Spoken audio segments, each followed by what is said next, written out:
Rais wa Marekani Donald Trump amefanya mikutano tofauti na rais wa Ukraine Volodymyr Zelensky pamoja na waziri mkuu wa Israel Benjamin Netanyahu, mikutano ambayo ikulu ya Marekani imeeleza kuwa ni ya kujenga na yenye tija. Viongozi hao wawili walikuwa Washington kuhudhuria maziko ya Senator Lindsey Graham ambaye alikuwa mfuasi mkubwa wa Israel na mtetezi wa misaada ya Marekani kwa Ukraine ambaye alifariki dunia mapema mwezi huu. Zelensky na Trump walijadili matumaini ya Kiev kwa Marekani ingesaidia kuimarisha mifumo yake ya ulinzi wa anga, ingawa hakuna ahadi rasmi iliyotolewa hadi sasa. Kwa upande wake, Netanyahu aliwasili wakati ambapo uhusiano kati ya Marekani na Israel ulikuwa umetetereka kutokana na mitazamo tofauti kuhusu Irani.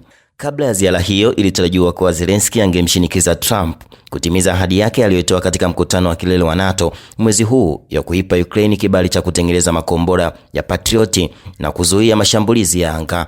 Kwa muda mrefu Ukraine imekuwa ikitaka makombora ya Patriot ya Marekani. Kiev inasema makombora hayo yanaweza kutumika kulinda miji ya Ukraine dhidi ya mashambulizi yanayoongezeka ya ndege zisizo na rubani na makombora ya masafa marefu kutoka Urusi kote nchini humo. Hata hivyo, mkutano huo ulifanyika kwa faragha, ulimalizika bila tangazo lolote thabiti kuhusu msaada wa kijeshi wa Marekani kwa Ukraine.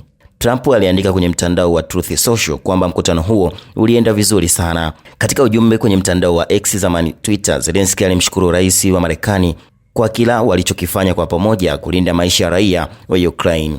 Aliongeza kuwa wawili hao walijadili kuhusu vibali vya Patriot na mawazo kadhaa ambayo yanaweza kusaidia. Amesema walizungumzia pia masuala ya kidiplomasia. Aliandika, ni muhimu mchakato wa kidiplomasia ufufue nguvu mpya.